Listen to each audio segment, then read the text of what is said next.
Hi everyone. Sorry it's been so long. I've been pretty busy. I'm going to start this off by saying that this particular surgeon hated me because I refused to kiss his ass, and he only liked pretty, young, skinny, single girls in his room. We were doing a post-surgical back infection, which is considered a dirty case. I also had a student with me that day. The hospital's policy was the tech never, ever leaves the student alone.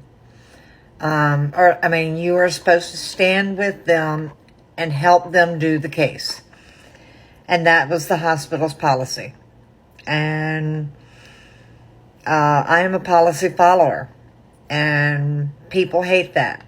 When I go for job interviews, I would always tell them I'm a policy follower, I'm a sterile technique fanatic, and I am a patient advocate fanatic. And I'm all about the count policy. So if you have a problem with any of those, please do not hire me, because I am a stickler for those 4 things. So, knowing what the policy was, that I never leave my student, I was standing with my student.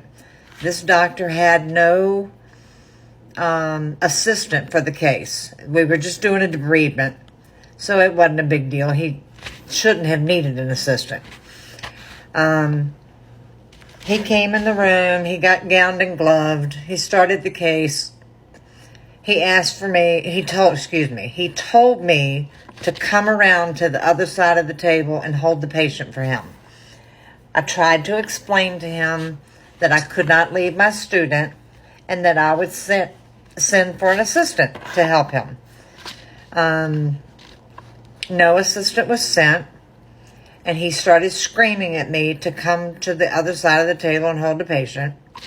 Again, I tried to explain to him that per policy, I don't give a shit about per policy. Just get over here and help me. So that started the beginning of my being teary-eyed. I wasn't crying yet, but I was teary-eyed. And I went over there and I started holding his patient.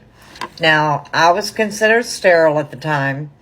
And what I did was I held the patient with one hand and left this hand right up here about chest level, so it could stay sterile if he needed me to do something. It looked like he needed me to retrieve